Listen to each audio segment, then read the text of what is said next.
अपेक्षा थी कि बजट के पूर्व जब सब वो विधायकों से राय लेते हैं तो सभी पक्ष और विपक्ष प्रतिपक्ष की भी राय लेते तो ज्यादा बेहतर उनको सुझाव मिलता। कोटा संभाग में उन्होंने सभी भारतीय जनता पार्टी के चुने हुए प्रतिनिधियों को बुलाया। मैं तो इस भरोसे में था कि कोटा संभाग में जब विधायकों से वो चर्चा करेंगे तो हमें भी बुलाएंगे, लेकिन खैर उनका कोई अलग दृष्टिकोण होगा। तो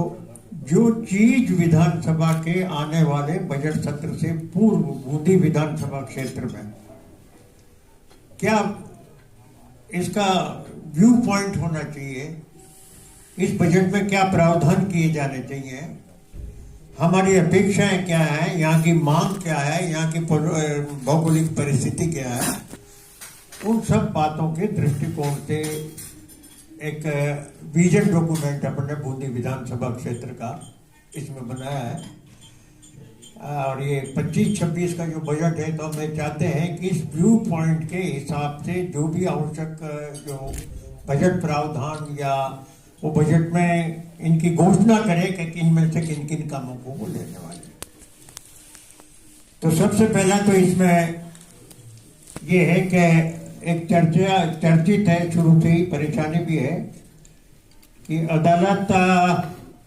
और जो जुडिशरी वहां पर है, जो रोडवेज बस स्टैंड है उस बस स्टैंड को पुरानी कृषि उपज मंडी में स्थानांतरित कर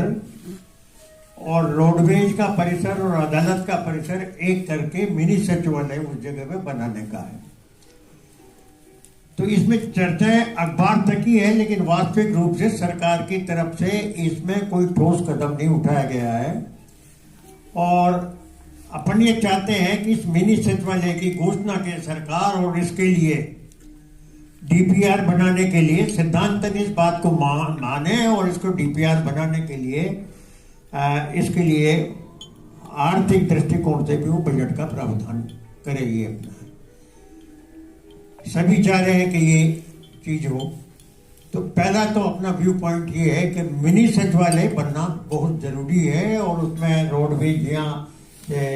पुरानी कृषि उपज मंडी में हो और रोडवेज का परिसर और अदालत का परिसर मिलके नए सिरे से नए ढंग से इसका निर्माण, क्योंकि अधिकांश व्यापारी लोग और सारी बूंदी की जो इकोनॉमी है पुरानी बूंदी के आसपास की, वो भी यहाँ के आवागमन यहाँ के आने वालों से है। तो एक तो बात ये अपना है। दूसरा ये है कि केडीए जो है, चाहे वो हमारी सरकार के टाइम पर ये केडीए कानून पास हुआ हो, तो गलतियां तो